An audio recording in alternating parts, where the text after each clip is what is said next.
Mordhau is a game of medieval combat that at first glance may just look like a simple button-mashing hack and slash, but it really isn't. It's mostly a PvP team battle game that requires a high level of skill to do well at, takes a long time to learn the combat mechanics, and can be brutally frustrating for new players until you finally get a handle on it all. But is it any good? Well, that depends. Do you like PvP? No? Then skip it, because the small PvE mode is pretty poor in this. Are you willing to spend a long time learning how to play? No? Again, skip it. Do you like repetitive gameplay? Can you abide or ignore toxic team chat? If you'd answered yes to those, then you're good, you'll probably enjoy Mordhau. If you answered no to more than two, you'll probably want to give this a miss. Now, I mentioned that it was mostly a PvP team battle game, and that's the mode called Frontlines that you're going to play the most in this game. It's 32 players on each side. You spawn on a map, of which there are several in the game currently, and maybe more will be added in the future, I don't know.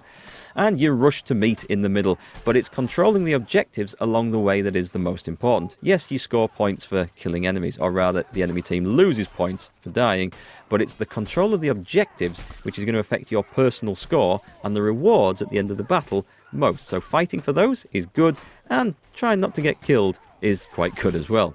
Now, there's also a Battle Royale mode. I mean, oh my god, why does every game with a multiplayer element have to include a Battle Royale mode these days? I'm sick to the back teeth of them. This is pretty much the same sort of fare. 64 players randomly spawn in a map. Of course, you don't parachute into this, that's about the only difference. And then you run around hoping you've got a lucky spawn point where you can find some decent weapons nearby, and you hope that the first guy you meet hasn't found a lot better stuff than you have. It's kind of how it works. I don't particularly like it, but then I'm not a huge fan of Battle Royale games anymore. You might prefer those, who knows? Then there's also a player versus environment mode where you play cooperatively with a few friends against wave after wave of AI-controlled enemies. The idea is just to survive for as long as possible. You start the round with only a few coins which you will use to hopefully find a bit of cheap equipment lying about the map. At the start, it's only going to be something very simple. The longer you survive, the more enemies you kill, the more rounds you get into, the more waves you meet, the more cash you will generate, which will allow you to go and find better equipment to pick up and buy. Once you're dead, you do get to respawn in the next round, as long as one of your team survives to make it to the next round. I've got to say, I'm not a fan of this mode. It's a bit dull. The AI is pretty awful. They don't currently know how to use ladders. So a few players get up towers and suddenly they're immune to everything, and they will take advantage of that. And do you know what? It's just not a great game mode. It might get patched and polished, don't get me wrong. But if you want to play Mordhau, you really want to play it for the frontline PvP team battle, because that is certainly where the game is at its coolest. So let's talk about the combat system, which you are either going to love or completely hate. It is extremely in-depth, which is both a good thing and a bad thing, because it takes a long time to get the hang of this to be able to become proficient in it. There is a good tutorial, but when you first jump into those PvP matches, prepare to get your ass handed to you on a regular basis. You see, you don't just run up to opponents and randomly hack at them. You have to choose the direction of your swing, be it left, right, overhead, legs, head, thrust, stab, whatever. There's a lot of options in there, and when you're trying to parry or block an attack, the same things. You have to parry the incoming angle, not just mash a button that magically blocks for you. If you've played games from the Mount and Blade series before and played them on the higher difficulty levels, you'll know how this works and are maybe already used to it. But for someone completely new to it, this is going to be tricky to learn. You also have a large range of attacks as well, not just a standard attack, but you can feint, which is pretending to attack from one direction, then switching it at the last minute. You can morph attacks, which is making it look like it's starting off as one attack, then quickly morphing it into a different attack in the same process. That can throw people off who then parry in the wrong direction, for example.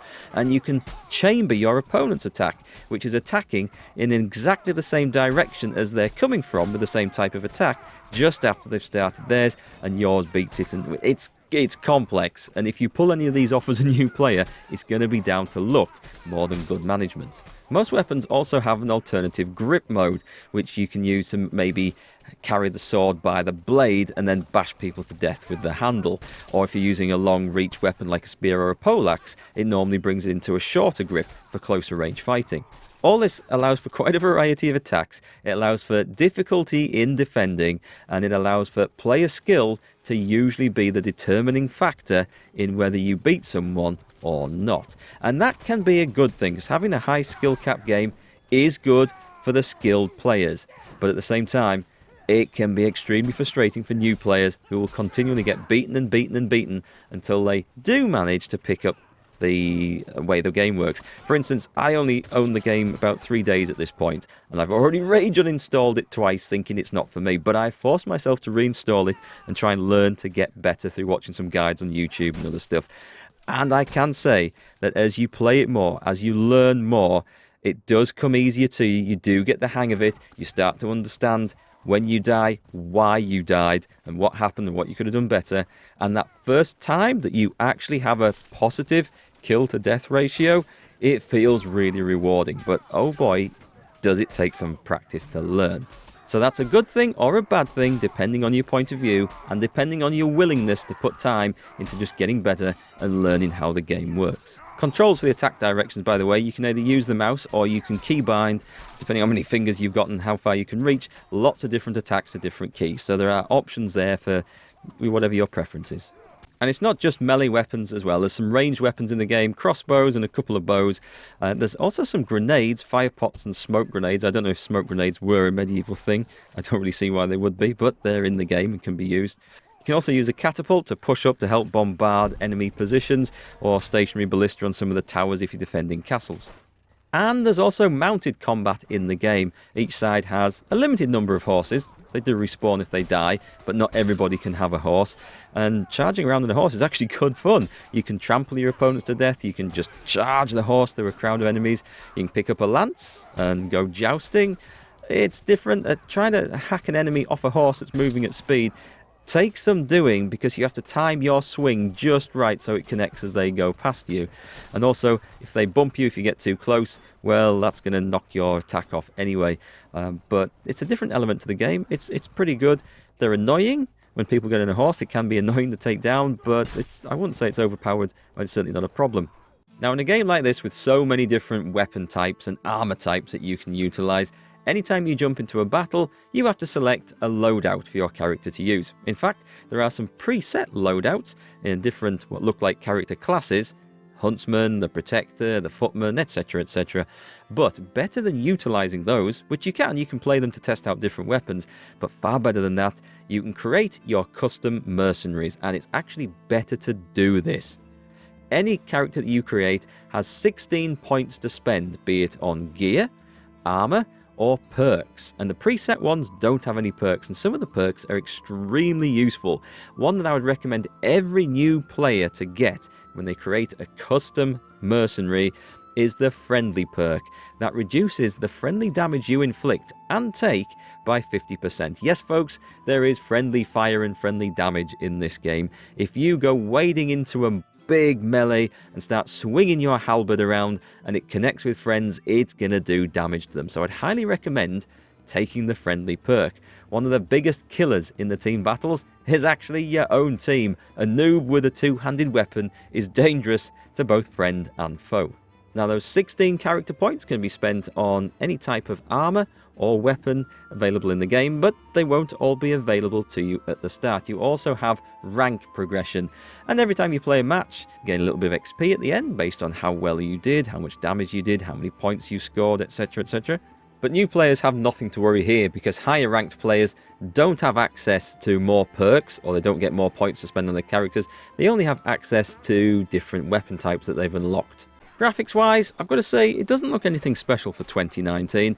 I don't really have any complaints about it, but I have maybe been spoilt by playing prettier games in the last year or two.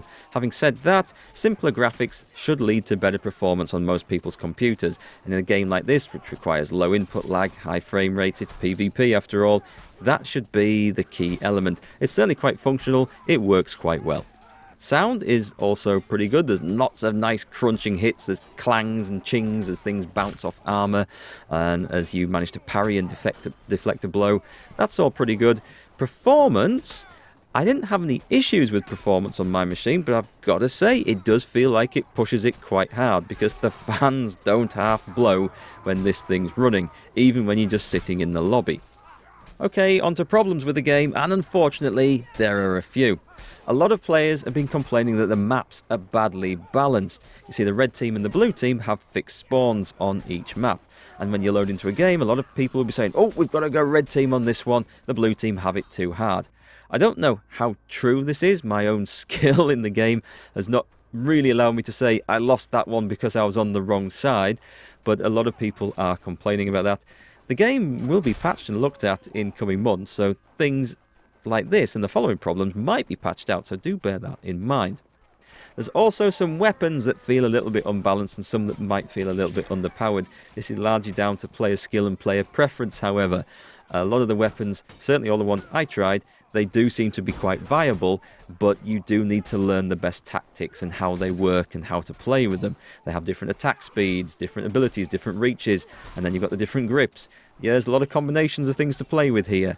So again, these things can be tweaked over the coming months. One major issue I have with the game, and this was so badly thought out, the game has gore in it. There's lots of blood and gore, which you can turn off in the menu if you want, but it kind of defeats the purpose, because if someone's covered in blood, it usually means they're injured, and so you can pick off the heavily injured players. But the problem with this, you've got a red team and you've got a blue team, and if someone is absolutely covered in blood, you can't see which team they're on. This has led to cases of a lot of friendly damage coming in. As you charge into a melee, there's someone that looks like they're red, you're on the blue team, and so you just hack and slice at them, and you're wondering why they're not parrying, and then they're dead, and you think, oh, okay, I killed my own player there, I thought it was an enemy. And the same, when you're on the red team, you see someone looking reddish coming towards you, and you think, are they on my team or are they covered in blood? And there's moments like that which just make you stop and pause. It would have been more sensible if it was yellow versus blue or just some other colour versus blue.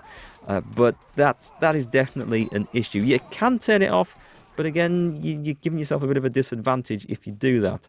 Another thing, and this very nearly applied to me, new players can be easily put off by how hard it is to get into the combat mechanics of this game. It definitely takes a lot of reading up. It's worthwhile looking at other guides on YouTube. You'll see lots of different advice from different players, but don't forget, the advice applies to their playstyle.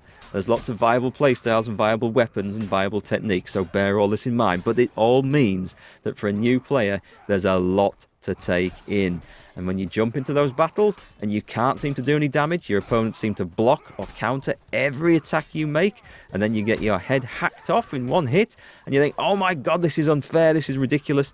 It does make you want to rage quit. And as I say, I had to force myself to persevere with it, to learn and practice. And it does get better over time, but it is going to be tough for new players, so bear that in mind. There's also some very silly combat techniques in use here, and I imagine that some of these are unintended, and it's the way that the combat mechanics work. One thing that really bugs me is the way that someone coming in swinging a big two-handed weapon, they don't want to look at their target, they want to be looking at 45 degrees to their target, and as they make their swing, they swipe the mouse around so they do a little mini swirl on the spot, and it swings through several people. And this just looks ridiculous. When you watch people wobbling about all over the place and people trying to run round your flank whilst looking in another direction, and suddenly they swing round at the last minute, it just looks crazy. And I don't think that was quite intended by the developers. Maybe it was. And again, maybe this will change. Some minor tweaking might come in, but I personally don't quite like the way that works. But again, it's open for you to use as well. It's not an exploit, it's just the way the combat mechanics work. Now the gameplay is also very repetitive. I mentioned this right at the start. It's going to be PvP team battles, spawn, run on, find an opponent to fight, try and get the objective, and repeat forever. That's what the game is, really. It's like a lot of other player versus player games. Yeah, don't get me wrong, I'm not picking on this one. But if you find that sort of gameplay too repetitive, then you probably want to give this one a miss. And now, the good stuff about the game. There's a huge range of weapons. I mean, there's loads of stuff. You can't use everything from the start. You'll need to play and rank up to unlock the ability to buy some of these. But it's absolutely amazing. The different types of swords and axes and polearms and just everything in there. Shields and armour as well. And they're all customizable too. You can customize the hilt and the handle and the blade with different styles. Again, some of which have to be unlocked. But it means that you see a lot of variety in the appearance of characters out on the battlefield, which is always good. Now the game, as hard as it is, this also has the upside of making it very rewarding when you finally see yourself improving, or if you just get a good run of hits and kills, or if you manage to storm in and survive in the middle of a load of enemies, which is really tough once you get outnumbered in this. It is rewarding, and if you can stick with it, you see yourself improve, and the game gets more and more enjoyable. It's also fun with friends, as any multiplayer PvP game is. Get a few mates over on the voice comms and then just go in together, help each other out. Always makes it better. So overall, I will say that Mordhau is good, but only if you're willing to persevere and learn. Or, on the other side of it, you just don't care about doing well. You just want to run in and hack at someone with an axe. If you just don't care if you do very well, or you're willing to put the time in and effort to get good, you'll enjoy this game. Otherwise, you probably want to miss this one.